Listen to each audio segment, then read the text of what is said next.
Good evening, Facebook, and welcome to Deep Conversations and Transformations. My name is Lynette, and my intention behind these interviews is that everyone involved positively transforms. And tonight I have an incredible guest coming on, my friend Iona Russell. Iona is a happiness and soul fulfillment coach. Hi Zoe, she is certified in clinical hypnotherapy, past life regression, NLP, kinetic chain release, and there's two others that I can't quite pronounce. She's the creator of the program Frazzled to Fabulous. She's experienced in meditation and mindfulness practices, and she has a book coming out this summer called Holding Space. So I hope she's on here. Iona, are you there? Let me just try and add her. Thank you so far for everyone that's joining. Let me just invite her on. I can't see her. And we've got you coming on next week, Zoe. That's exciting. And Zoe and Iona are cousins. Hi, Laura. Hi, Jay. Just waiting for Iona to come on. I don't know where she is. Are you watching? Sarah, hello. I might have to start again. Oh, wait. Is this her now? Nope. Hello. It's trying to bring someone else on. Where is she? Oh, here she is. I'm just adding. Coming on. Yes. Hello. How you doing? Good. I couldn't figure out how to get there with it. So to start off with, but I'm good. Welcome. I was just trying to read out some of the things that you're trained in, and I couldn't actually say a couple of things. So you've done so much, and you look incredible tonight. Well, thank you. I'm looking a bit red, actually. Yeah. You look great. You look good. Thank you. Thank you. So you're a happiness and soul fulfillment coach. Now you're certified in a lot of things: clinical hypnotherapy, past life regression, NLP, kinetic chain release. Now this next one, advanced hope. How do I say that? I just asked my son Elias, who's 10. He cannot pronounce it either. Oh, well, that's brilliant. That's Ho'oponopono, which is a Hawaiian healing prayer and technique. Ho'oponopono.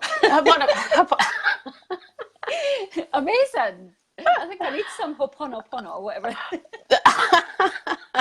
I like the way you say it. And what was the other one? Postural energies. Postural energetics. Oh, postural energetics. Amazing. You're up to a lot. I'm up to a lot, yeah. And those are just, that's, I love learning and knowledge. And I don't think I'll ever stop. But you're the same as well. So once you're... And we just got to learn together on a fabulous course. And it was so special to do that with you. Oh my gosh, yeah, that was brilliant. And it was so powerful to do that with you. And the other ladies that you suggested went, because we've all connected. So that's been brilliant. It's so nice. So what got you onto this path, Iona? Like, how come you got so interested in all this inner work? Basically because we'll do the short version because we've only got an hour. I was really trying to fill a void, and I've suffered from depression off and on most of my life. I also got clinical depression, drugs and alcohol misuse, working too hard, because addictions are also when we work too hard. And I had a pile of self-help books like next to the bed that way.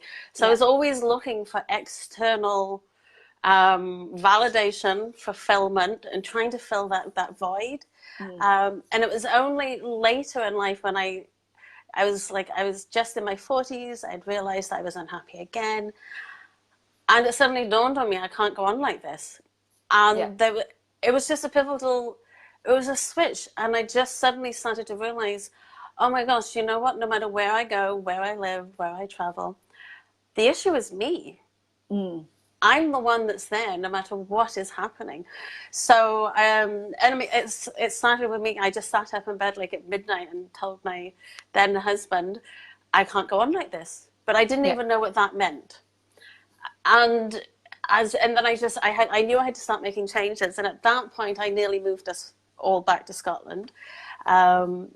But still, I had to start figuring out what was wrong with me. And I mean, I started trying to like fix my son, fix my husband. And then it's like, oh, wait, it's me. Because the only person we can work on is ourselves. We have no control over anybody else. We don't know how they're going to react. We have to take control. We have to embrace ourselves, warts and all. And so it's really like I found myself in Texas, literally of all places. And it was meditation saved me. Yeah, same. Yeah, and I know we've talked quite a lot about this. So I found this amazing all-inclusive meditation group run by an amazing woman. And I just suddenly started to feel freaking amazing. And I was doing really worthwhile work. I was working with kids in foster care. So it wasn't like I didn't have purpose. I had external purpose, and I was getting validated, and I was actually really good at it, and I loved it. But something was missing inside. And then it just started just with her teachings and becoming aware of these, just that shift.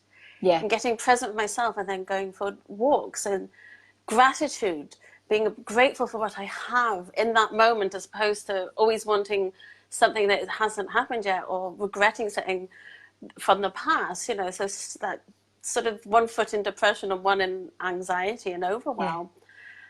And that was really the beginning of this journey where I was like, oh my gosh, this is my golden chalice. Now, the interesting thing, I was raised by Buddhist parents, so there was meditation always. Yes, but when I felt different from about the age of 8, growing up in a rural farming community in Wales, and I just wanted to be like everybody else. So I started drinking at about 14. And I did it very well, but it was that wanting to get away and fit in and do what everybody else was doing in a way that I felt I could. Nobody was telling me to do that, so I'm not blaming anybody else. But that's what I felt I had to do. So I rebelled against meditation, and then here I am, I've come back full circle. Yeah. And so basically meditation saved my life in every, like, just on so many levels. You know that song, Last Night a DJ Saved My Life? Substitute meditation. Meditation saved my life. It's incredible. And here's a question here then. How do I get started with a meditation practice? Basically, we've been asking my audience and your audience for any questions that they have for you. And this is one of the questions that came through. So since we're talking about meditation, how does somebody get started with their meditation practice? How do you feel they should, what's your advice? Start where you are. So I know everybody said people can get overwhelmed, but you have to go and sit still on a mountaintop and say, and I will meditate, I will be calm, and no thoughts are going to pop into my mind. But and then you beat yourself up because you can't sit there. That's bullshit. It's never going to be like that. It's complete BS. Like, it doesn't happen. Really, it just starts with the breath. When I'm working with my clients, like, one of the things I get to do with them is I'm like, because quite often they say I can't meditate, my mind wanders. I'm like, just do 3 conscious breaths. That's all I'm asking. Yeah. Start small. And then also there's so many different variations of meditation, and you can change it. You don't need to stick with one practice. You could start with breathing just for those 3 breaths, or guided meditations. And I do have a couple of meditations I give to my clients too, depending on what it is they want to work with. Because as you said, I'm a clinical hypnotherapist. And basically, hypnotherapy is just meditation with a destination. Yes. That's all it is. And I've been to some of your classes, and you do guided meditation. So, I mean, it's all the same. We're all going into that deep, relaxed state, whatever you want to call it. I'd say find a class to go so you get that support. So if people in Edinburgh, I highly recommend go and join Lynette. Online, there's so many, but really it's as simple as breathing, and that's it. Simple as breathing. And also there's that Insight Timer app, which is amazing. So many free meditations. And I think, it's not always about feeling great. Sometimes we'll sit in meditation, and we're like bawling our eyes out, and releasing stuff. So it's not always about feeling good, that you might see the girl on the picture or the poster, in her like little pose, smiling. It doesn't always feel like that, right? And also sit comfortably. You don't, if you're uncomfortable sitting cross-legged, sit in a chair, lie down. It doesn't matter. Walking, quite frankly, if you get really chilled when you're walking in nature, then that's good. Painting, it doesn't have to be, this is it, and I haven't got time. Make it something that fits in with your life. And don't beat yourself up when a thought comes in, because we know, we can guarantee it, another thought is going to pop in. Yeah. So the secret is just not to become attached to it. Just see it, let it go. Yeah. Like just let it go. Don't get attached to it. Yeah. No expectations. Just go for it and take those first 3 breaths, yeah? Conscious breaths. And do that first thing in the morning when you wake up. And I love in through the nose and out through the mouth. Just nice and slowly, consciously. And then you can come back to that at any point. Nobody needs to know you're doing it, you know, and when you're getting a little overwhelmed, you can just come back to that. But it's really great to start your day off with that instead of reaching for your phone. Yes, start with a breath instead of the phone. Yeah. So tell us, you know, you're about to release a book. Oh my gosh, which is so exciting. Holding Space, is that right? Is that the title? It is Holding Space, that is the title, and it was a friend of mine who came up with that title. It was meant to be something else, and she said, Iona, you say holding space all the time when you're working with clients, and I know you do too when you're holding a meditation class. We're holding space, and when we're truly connecting with somebody, we're holding space together. We're listening, we're present, we're attentive. So yes, the book is called Holding Space because it's about holding space for myself. Yeah. And it's part memoir, part self-help, and there's all these practices in it. You can call them spiritual practices if you like, and there's techniques that I'm dropping in, and Amazing. it's so that these are the things that have worked for me, and there's lots of variations on something like even breath work, so people can kind of pick and choose what works for them. And it's going to be like a coffee table book, so it's not, I'm looking at my coffee table for inspiration. So inspiration. So it's not like, it's not a book you're going to have to read through. It's not going to be like 30,000 words. It's like the longest of anything will be like 500 words. Some pages will just be something really simple, like maybe 3 lines. So you can dip in and out of it. You know, those books, so you can just open it today. Amazing. Yeah. And that inspiration will come. And I am sharing some of my story, but it's not an oh woe is me. And it's certainly not blaming anybody else. It's me taking responsibility for my choices. Yeah. And just sharing what's worked as opposed to don't do this. It's, hey, how about you try this and just see how it goes. So it's obviously been a massive goal to write your book. Someone asks about goals. It said, like, what do you do to manifest your big goals? Oh my God. So the book has obviously been a big goal. How do you manifest that? Like, you've manifested a publishers, you know, you're nearly there. How do you manifest your big goals? Oh my gosh. I actually forgot this was a big goal of mine. It's normal. It's normal. Well, and I was my mum passed, and I was going through some of her paperwork, and I found a letter that she'd kept that I wrote to her when I was 21 and in Hawaii. Wow. So that's like 26 years ago, or 27. And in it, I said, "Oh, I don't know what I'm going to do. I'm traveling, but I know I want to write a book." I had no idea. It was like the dream I forgot I always had. But I think the thing is not to become attached to whatever dreams we have, or don't. Yeah. And dreams don't need to be big. Like, we mustn't compare ourselves to other people. Not everybody's going to be able to, you know, come up with the next big thing or solve any illness. Sometimes the dream, being the best mother you can be, the best father you can be, the best, just being the best you that you can be, that is an amazing dream. It doesn't have to be this huge sort of like shining light in the distance.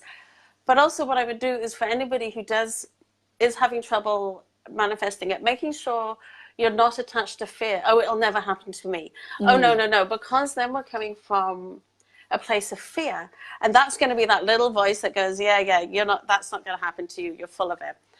So just start to look in your life for where you're already creating that. So if you're looking for more freedom, or you're looking for more looking to inspire people more. Look at where you're doing it, and it may not be obvious at first, and then feel into that. So it's looking for where it is right now, and focusing on that, and then it's easier to create that because you've already got a feeling that you're attached to. And the universe delivers that because we get more of what we're focusing on. So if we're focusing on what we already have and more pleased, and we know that feeling, then we're going to get more of that. It's like, oh, well, nothing good happens to me. My life sucks. It's complete BS. That's what you're focusing on. So it's like the universe goes, oh, okay, you want more of that? Yeah, because it's like we do it ourselves. We look to prove. That, so here you go.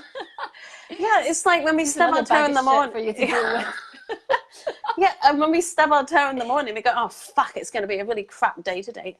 And then we actively look for how it's going to suck. Oh, well, I'm hitting every red light, as opposed to going, oh, well, that happened.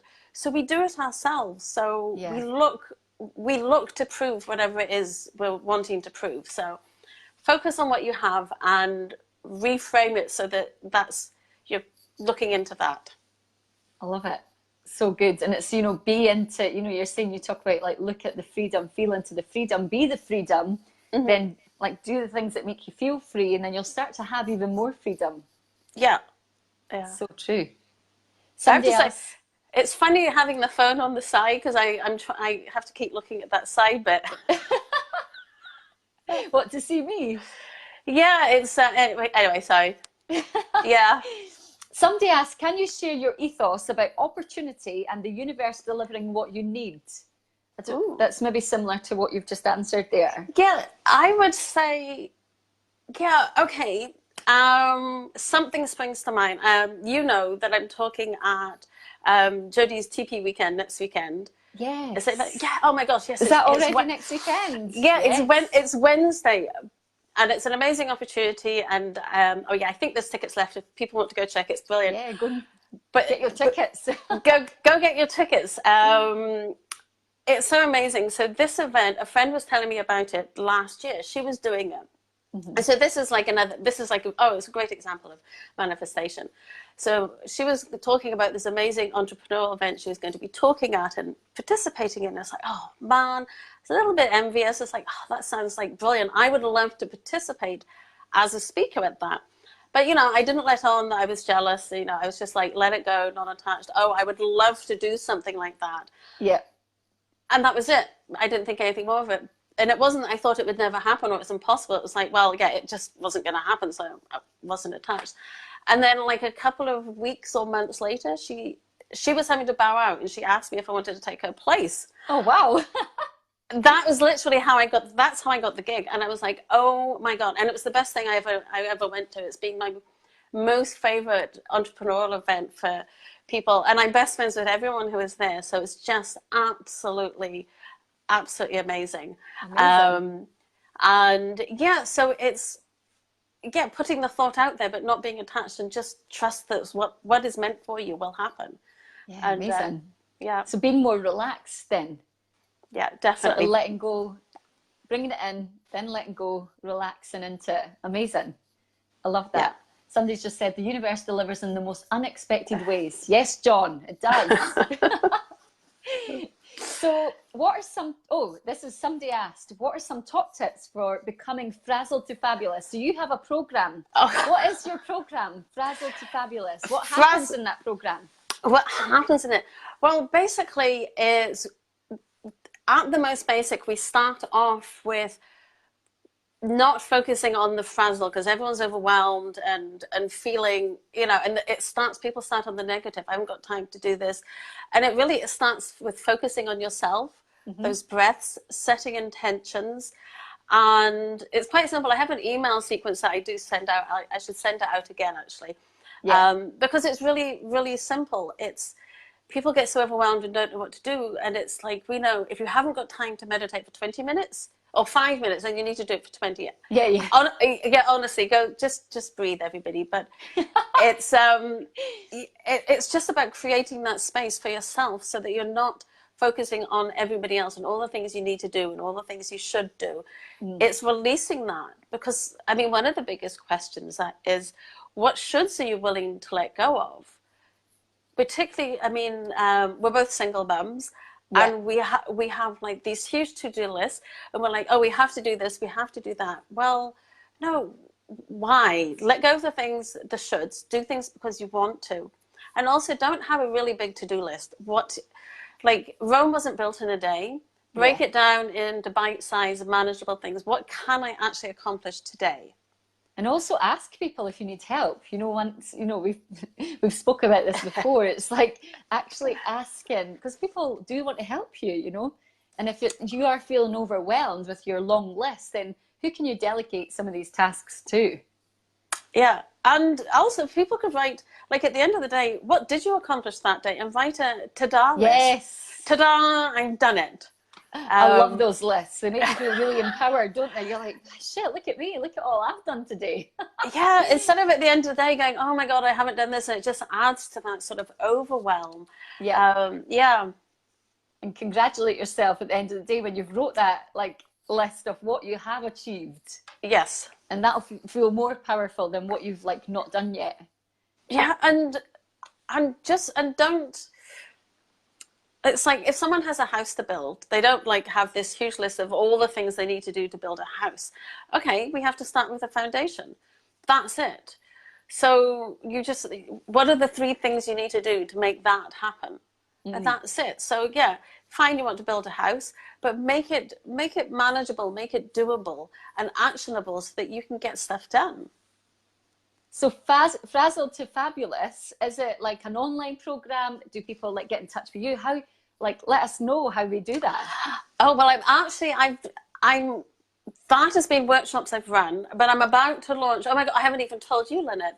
I'm about to launch an online program, which will be implementing some of that into it. And we'll be able to go much more in depth, and it'll be a group program, because we know how magical it is when groups come together. I haven't gone live with it yet, so we're jumping the gun a little bit, but I will be taking a limited number of people in it, and it'll be a 6-week journey. And the reason I'm doing it online is so that people can do it from the comfort of their own home, and we're not having to use time for travel and to get home, because really and it'll be 90 minutes on Zoom format. But yeah, because we know it's like an hour or 2 to get somewhere, and then you're there, and then it's so time consuming. So I want to make things as easy as possible for people. So I will be posting about that probably in like about the next 7 to 10 days. Amazing. I've got to get a landing page going, and technology is not my best. Me too, sister. We'll get over that. That's one of our goals. So, yeah. Like, at the end of today, when I post this, like, please post any of your details so that people can get in touch with you if anything that you say tonight like resonates and they want to hear more information. Yeah. I'm excited to see that course. Oh yeah, well, and it's going to be my little sub note to myself is free your mind. Free your mind. Yes. Because it's about coming from your heart, so we're also in our heads. Yeah. And you know that, because one of your beautiful meditations get us all down into our heart, and that's a big thing for me too.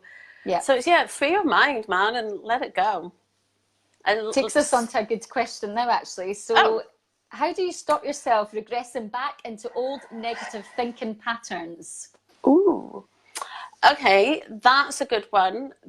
First of all, when you're starting to be concerned about that, you're starting to go into a place of fear.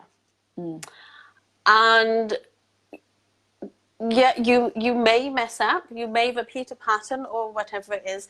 The thing is not to beat yourself up and just to move on. Like, one of my negative gremlins, as I call her, is depression. And I can see depression, like literally I can see it coming.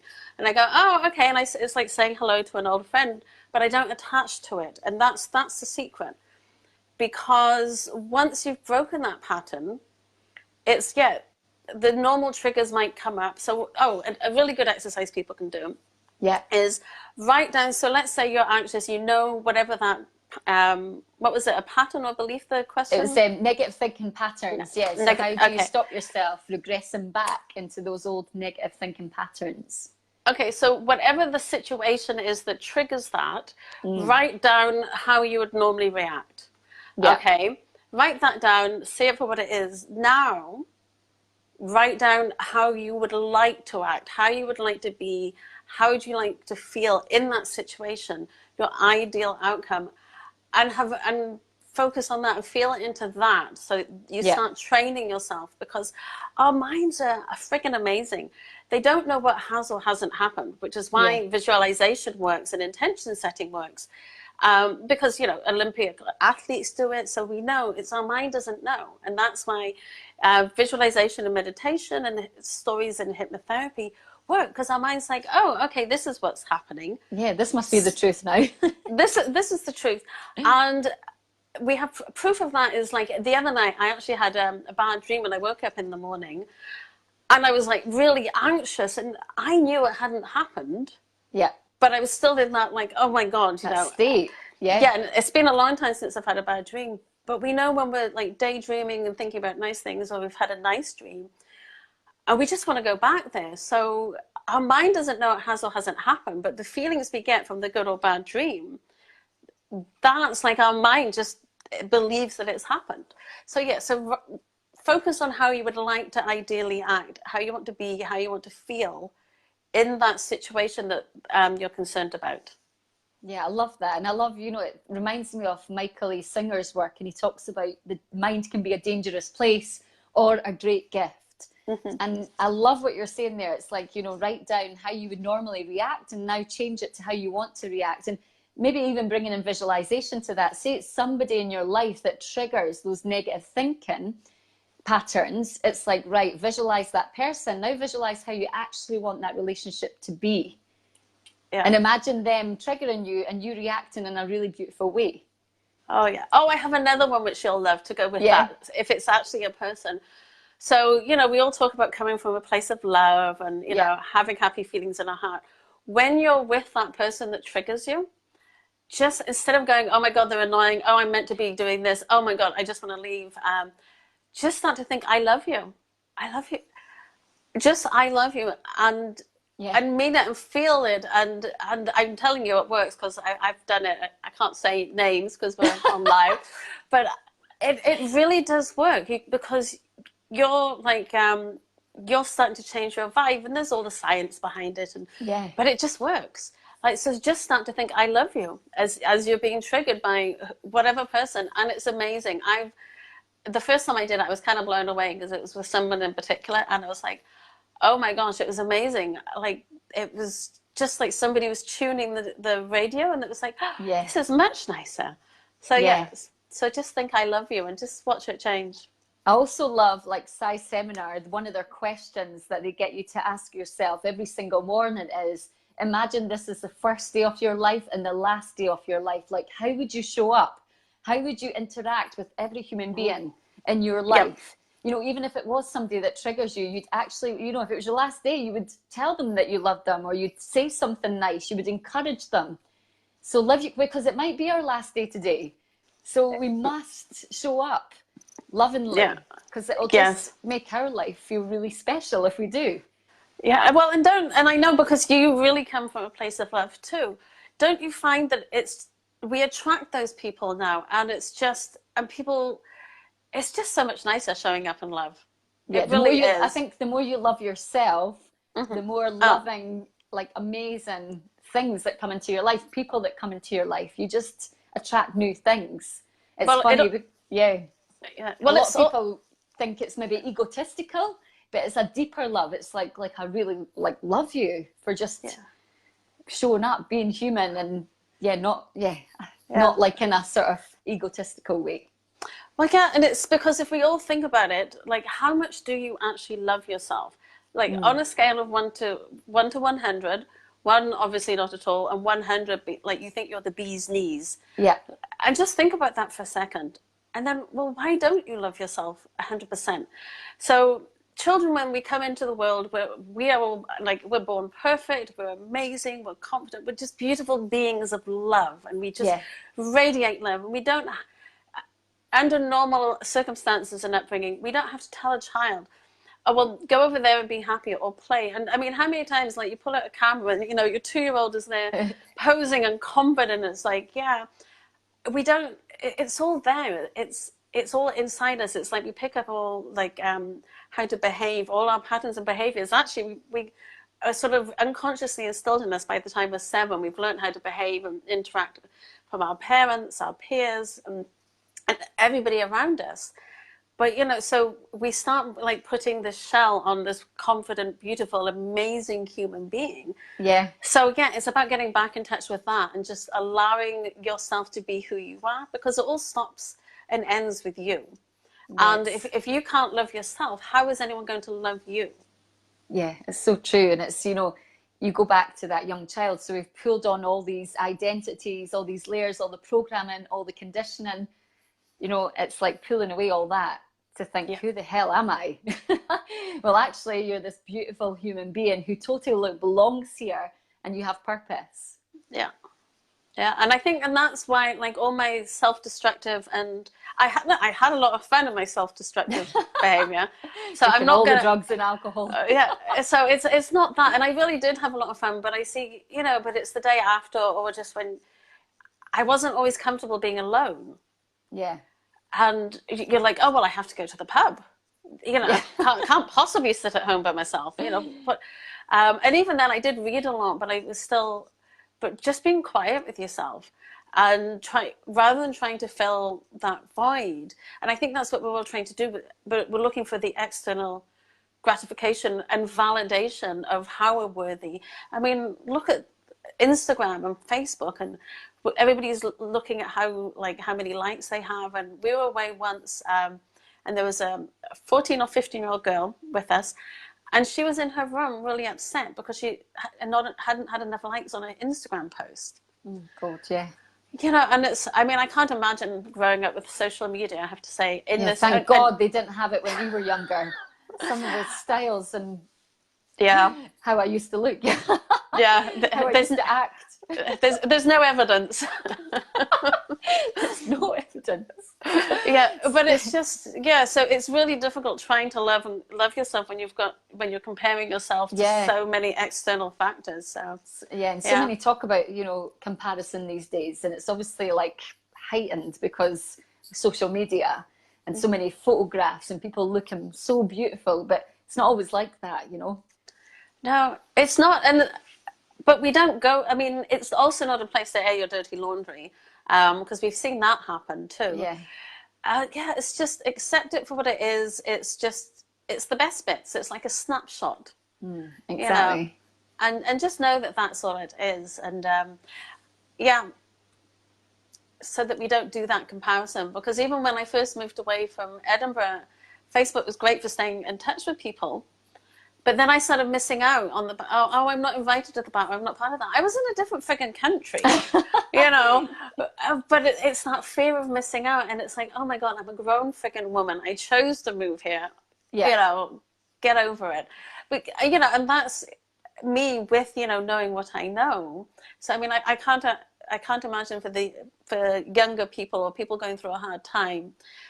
It's so difficult. So turn off that phone. Go do something better instead. Find your tools. Find your tools, yeah. Someone asked, where do you start if you want to change but don't know what your dream life looks like?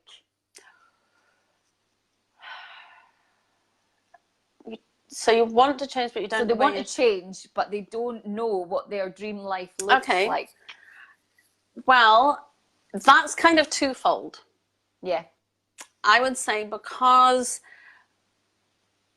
Is it that you don't know what it looks like? Has somebody told you and dissed your dreams when you were younger?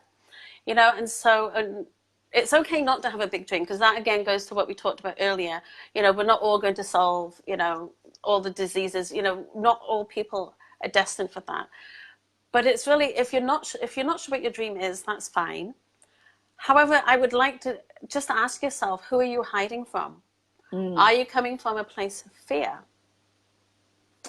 Because when it's quiet, we all quite often, you know, when we have that dream, and it doesn't have to be big. Yeah. Like, but what lights you up? What do you enjoy doing?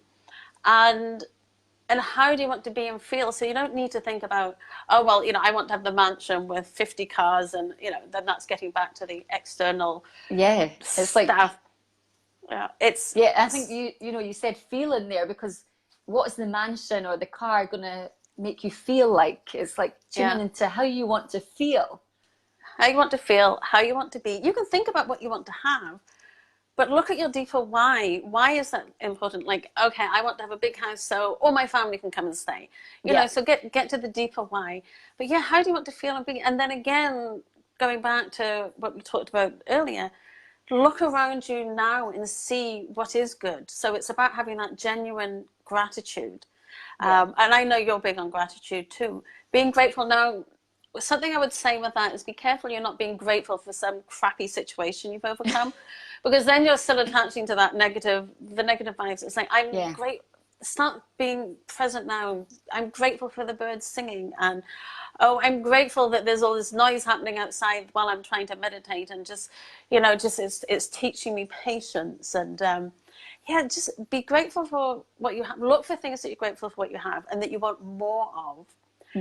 And start to notice what really makes you light up and where you feel great, and start listening to that little inner voice inside you. Where if you don't think that you have a dream, really think about who are you hiding from or what happened, because it's in that silence, in those moments of our heart. Because music isn't the notes, music is the space between the notes. Yeah. So that's where we get to hear the aha moments, oh, that's what I want. It's like me completely forgetting I always wanted to write a book. I had no idea. Yeah. And it wasn't until after I'd signed the contracting deal, and I'm like, oh, I always wanted to do this. So sometimes we forget what our dreams are. Yeah, and I think that's where meditation just ties in nicely again, because you do find that space eventually the more that you practice. Yeah. And it starts to come in. You start, and it's connecting to your heart. I know for sure, totally believe that if you get really deep into your heart space, all your answers are there. Oh, all they the are. insights, all the wisdom, all the intuition, like what you truly want is deep within your heart. Your heart knows. Yeah. And that's the thing. And I know we both work with coaching as well. And I do let people know when they come to see me, I'm not going to tell you what to do. You know what you want to do. I help you get there. Like, I ask the deep dive questions to guide you, because there's no point me just slapping a plaster on it, going, there, off you go. This is what you should do. Somebody really needs to find out for themselves, and it may not be obvious. So it's guiding them on that journey, and just finding that path with them, and then giving them the tools to help them on their way. But yeah, we all have all the answers inside us. And there was a point where if you'd have told me that when I didn't think I did, I would have gotten annoyed at you. Yeah. It's so I understand. People were like, you know what you want. I'm like, I don't know, just tell me. But it's true. Like, the more you start peeling away these identities, these programmings that you've picked up, you start to understand what you actually want. Yeah, and that's the thing. So it's letting go of the shoulds, what other people have told you should do, and whatever that normal path is. There's no such thing as normal. And quite frankly, I want to break out of the box. Yeah, it's that freedom. It's that, and I think the world is changing because we have the internet, which is something that's good about it. There's all these amazing opportunities, and we can learn anything on the internet. It's amazing, and connect with people all over the world. Yeah, so many opportunities. And so I think we're really understanding there's so much possibility out there, and so much possibility in us. Yeah. Well, and you and I didn't even meet until after we chatted a couple of times in various groups online. So it's really great for bringing people together. Yeah, exactly. We connected over Facebook, I think, and then decided to meet each other. I think that's another thing. We can have hopes, dreams, goals, but if they're just sitting there, we must take action as well. We must get a strong enough goal, strong intention, but then start to actually move in that direction. And it's like small steps. We took the small step to meet each other for lunch, and then we formed a friendship from that. So yeah, you have to get off the sofa. You can't think, oh, okay, what's meant for me won't go past me. It's like, yeah, but it might miss. Like, it's a bus going past. It's not going to get you if you're not out there waiting. Like, you have to be going to get it. I think that's what annoyed me about The Secret a little bit. I love that book. I love it. But it's all about, just visualize, just think it and it'll happen. Okay, that works with like car parking spaces. I'm going to get a car parking space. But actually, like the big juicy goals, the big things that you want, like you have to still take action. It's not just like, I'm just going to think that and it's just going to happen. It's like, take some action too. And you have to take action that's authentic for you. So like if trying to tell somebody, you know, and it ties in with affirmations now, it's like I can do this, I can do anything, I'm amazing. It's like, but if someone's got that little voice going, no, you're friggin' not. It's like, okay, let's just bring that up a little bit. How about you just light yourself a little bit more today? So you start making actionable, positive steps towards what it is you want. And in a way that's believable to you, so that you don't start going back to that fear and overwhelm and start thinking, oh, that'll never happen for me. And instead you go and, you know, order yourself a pizza and a bottle of wine and sit on the sofa. It's like, well, no, it won't if you're sat on the sofa doing nothing. Yeah. So you've brought up fear quite a lot. Tell me your way to bust through fear. How do you deal with when you feel fearful? See it for what it is. It's like we're either in love or we're in fear. So at its most basic, and it's just, I have to think, coming from a place of more love and less fear. And that sounds like really basic, and it really is that simple, because if we're coming from a more positive outlook, we can see where we're getting dragged down. Now, I get dragged down a few times. I'm a really shouty mum. My teenager will agree with that.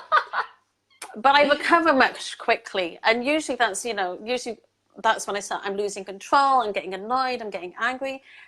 None of those things are in like coming from love. Yes, we still have to parent and we have to set boundaries, but doing it from a place of love, we can still be firm. Yeah.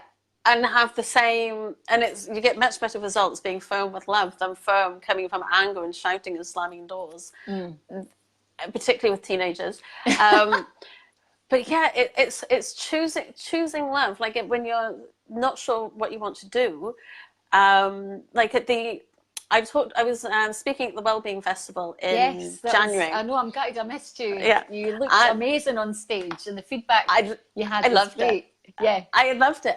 But I started cacking it about a week before. Yeah, I remember speaking to you. And I was like, oh my God, I want to call in sick. I can't call in sick because there's no one else to do it. But I was starting to really panic. Yeah. But I knew that was me in fear. Now, I could have not done it. That would have been kind of crappy to the organizers. But the idea of not doing it was like, oh my God, this is what I've been working towards. I really want to do this. So my desire overrode it. So I knew that, okay, fear and excitement feel the same. So let's start channeling that into excitement. Yes. I still had butterflies, but I embraced the butterflies and just go, okay, I freaking loved it. I had so much fun. Now, if I hadn't done that and I'd just stayed on my sofa, none of the other opportunities would come my way. And it looks like people are being really successful when you see all these opportunities coming. But that's because they're facing what is scary for all of us and just doing it. So in that situation, I chose love. I was nervous. What do I want to do? Following that desire, going for what I want and striving the intention of how I want to be and feel, as opposed to what I wanted to do was cop out, eat junk food and, and binge watch Netflix, Yeah. It's like, but then that's what would I accomplish? Yeah. And I think, the whole fear thing, the more that I go on this journey, you feel that fear, and like that book, Feel the Fear and Do It Anyway. When you do it and you move through it and you maybe do an all right job, or sometimes you do an amazing job, or sometimes it's not that great, you grow and you expand. So your comfort zone stretches, and it's afterwards, it's that high you get afterwards when you're like, I've fucking done it. Like I've done it, like what's next? And then it becomes exciting, I feel, that fear. You're like, oh, you get on that stage and you're shaking like anything, your heart's beating fast, but then you just start talking or guiding your meditation or whatever it is you're going to do. And then that it blows you away, doesn't it? You blow yourself away. Yeah, I'm still always surprised when I finish. I'm like, wow, that was like when I came off from the Wellbeing stage, I felt like I'd had 100 cups of coffee. That's what I mean. It's that high, that ecstasy feeling inside. It was like, yeah. It was fun. And there's been other times where I've done a workshop and I don't feel it's gone as well. But the secret there is not to go, oh no, I'm a failure. There's no such thing as failure. There's just learn, and whatever the lesson is, if it's not that success that you thought it would be, okay, what was the lesson for me to learn from that? Okay, I actually prefer to structure my talks that way. Okay, now I know. My brother always says, like, even better if, and he's like, just see what you could have done to make that talk better or that session better, rather than, you know, focusing on, oh, this was really shit, because in your head it might have been shit, but somebody in that audience might have taken one little thing you said and it might have transformed everything. Yeah, and we don't know. And the thing is it's that courage and feeling into that, and it's how you want to be and feel, so how you want to show up. And you know, I'm sure not everybody listening wants to go and talk on stage, and that's fine. But it's doing those like, if you want to start exercising or doing some self-care routines, whatever. Yeah, taking it into whatever you're going through in your life. It could be applying for a job. It could be doing a phone call or having a conversation with a loved one that you're like really scared to do, but you know it will bring more joy and love. Then it's using that. And because also what happens too with people, when they have a fear of something, oh my gosh, we've all done it in the past. You know, when you're like, you're going to go and talk to your boss, or you're going to go and do this, and or talk to a friend like this, or your partner. It never happens the way we plan it in our heads, and we've made ourselves anxious and overwhelmed about whatever it is, run through all the worst case scenarios, and what we'll say, more often than not, it goes way better than we could have imagined, but it never goes the way we imagined it. And then we've just created all that anxiety. So it's just like, yeah, just do it. I think that's why I love like setting an intention for nearly everything I do now, because set that intention. Like, so my intention for these interviews is that everyone involved positively transforms.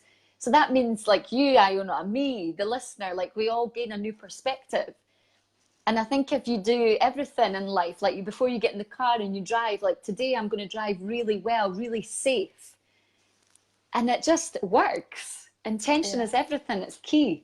Yeah, it is. There was one time I had a friend of mine who asked me if she could actually pray for me. And I was like, yeah, pray for me to have more patience. She's like, oh no, you don't want to do that. She said, you want to kind of look for things, set your intention slightly different, because then you're going to get challenges which will present you with making you practice be patient. I'm like, oh God, yeah, I don't want that. But it's interesting. So yeah, look at what your intention is and how you want to be and feel. But just, you know, don't ask for to learn patience, because that'll create challenges so that you will learn patience, because that was your intention. So yeah, I reframed that one from there on in. Yeah. So up until this point, what are you most proud of, like of yourself? Oh my gosh. Actually, I have a lot of things. Now, there was a point where I'd been, oh, look, nothing. There's the obvious ones, like my son. Yeah. I would say dusting myself off and starting again and reinventing myself again and again. And I've done that again this time when I've just moved back to Edinburgh. I haven't even been here 3 years. Yeah. So it's that ability just to look adversity in the face and kind of laugh. Yeah. Maybe sometimes through the tears. And just being able to know you can, because even no matter how low it gets and how low it is for other people, I absolutely believe everybody can change. We all have that innate awesomeness inside us, for lack of a better word. Yeah. But everybody can change, and we can reinvent ourselves. And I've done it. Yeah. You know, and you've done it too. I mean, we've shared a couple of stories that would make people's hair go grey, but we can all change, and we can all, and that's it. Be the change you want to be. That's what I'm proud of. I'm the change I want to be. Yeah, you are. I love that quote. Be the change you want to be, or you want to see. I can't remember how it goes, but you can be whoever you want, and you know, it can start from this very moment. You choose, you decide. Yeah, it's so powerful. It is, and it's just, and that's so simple. Something's came to the door. Oh, the car window's open. So be the change you wish to see. It's all right. I'll get afterwards. Oh, need to keep the door. My car window's open. Are you Real. Can you hold the fort? 2 seconds. Yeah, absolutely. Are you going to go and close it now? I'm going to go and close it. 2 seconds. It's fine. It'll be fine, Elias. Is it open really wide? It's not raining. It's fine. Yeah. Yeah. I've got a neighbour at the door. 2 seconds. Okay, Sorry, no Iona, problem. keep the fort. Okay, this is all very strange. Oh, my word. Well, you see, there you go. Life just happens, and no matter what's going on, you just roll with it. So you don't need to get triggered, because Lynette could have gotten angry and frustrated that was happening and interrupting, but she didn't. She's just going with it, and yeah, that's all we can do, is just embrace whatever's happening, and don't get frustrated and angry. Because goodness knows, I've done that in the past. Gotten angry because things haven't gone my way, or I've gotten interrupted. And so Lynette's a beautiful, perfect example of how that's not happened. And yeah. And I was wondering if, okay, I see there's still 4 of you watching. And it would be really great if you could drop into the comments if you have any questions. I'm so sorry. No, I was just telling everyone, see, life happens. And that's the thing, you could have gotten annoyed and angry that it happened, but it just happens. So I heard I basically heard the door banging. Yeah. And my son had left his window open. Now, the last time this happened, he'd left the door open. And somebody tried to drive past our street, but he didn't, because the door was open, and it must have been open for like an hour. So, I'm so sorry. Welcome back. That's okay. I was like, oh, yeah. So anyway, I was telling them how that's a great example of just going with the flow. And then I just said, if they have any questions, to pop them in the comments below. Amazing. Was there any questions? I don't think any questions came through. Zoe says you're doing amazing. Oh, hi, Zoe. I love you. Yeah, I can't see questions because it's on your phone, so I wouldn't know how to do it. Yeah, I don't think there was any. Okay. So you tell me what you want your legacy to be. It's a big question, but just go with your heart. I want to... What do I want my legacy to be? I want to make a difference in people's lives. So no one ever gets remembered for the way you looked and, you know, what you had, but for how you made them feel. So, yeah, to make that difference in just one person's life, one person at a time, because I'm still in touch with some of the kids who I worked with in foster care, and that's been really amazing. So, yeah, my legacy is to just make a difference in people's lives and show them that you can change and you can be who you want to be, and that I believe in them, and to know that they believe that and trust that. Yeah, it's beautiful. And you know, your legacy has already started. You're already making a huge difference. I'm so proud of you. I'm proud of you too. So, is there any like amazing books that you've read, or amazing courses that you would love people to go on, or anything that can really add value to people's lives? Oh my gosh, there's probably so many. My bookcase is over there. Oh gosh, there's so many. The Power of Intention by Wayne Dyer would be a good one. Yes, love it. That changed everything for me. Oh yeah, that was like, I read that 4 years ago, and that's when you know, the journey had started with loads of other books, and then when that came into my life, that's when everything changed. I went on different courses. So yeah, I love that you mentioned that. And also the one that was pivotal for me is Return to Love by Marianne Williamson. Yes. I was the house that I was going to for meditation when I first started on this journey. As I was leaving, the book was there to the right, and I'd never heard of Marianne Williamson. It's a red book, and I can see it. It was like it was lit up. And I said, oh, what's that? It was intriguing cover, intriguing title. And they lent it to me, and in it, it was like, oh my gosh, Return to Love. So it's as simple as, are you living in love or are you living in fear? I love that book. And actually, she's put herself forward running for a candidate in America. I know. Yes. So listen, that would change everything, eh? Oh my gosh, wouldn't it? Please. Yeah. So her book was a pivotal, and it ties in with everything you and I say. Definitely anything by Wayne Dyer. He's amazing. Yeah, I actually blows me away. I was actually lucky enough to hear him speak when I was living in Texas and Oh, Austin. really? Oh, Yeah. wow. Yeah. That'd be the dream. That's amazing. Yeah. So that would be the dream. Loved him. Also, and Gabrielle Bernstein's another really great one. Yeah, she's cool. Yeah. The universe has your back. The universe has your back. And I adore Reverend Michael Beckwith. Oh my gosh. Love him. I'm hoping to see him. I will see him when I go to LA another time. And he was in The Secreters too. Yeah, that's right. Yeah. Yeah, just people who are really coming from a place of integrity and compassion. And there's so many amazing authors out there. So reading somebody that you identify with, because someone might pick up one of these books and go, oh my gosh, that's whatever. But just find something that you like. So all those books are all slightly different. Gosh, there's so many amazing books. And I always, I love that quote, readers are leaders. To read is to just fill yourself up every single day. I think if you read for 45 minutes every day, you'll finish There's my bookshelf, you see. Yes. That's why I was looking over there. Yeah. So those are the books. Is there anything else that you can share with us that just has come into your mind?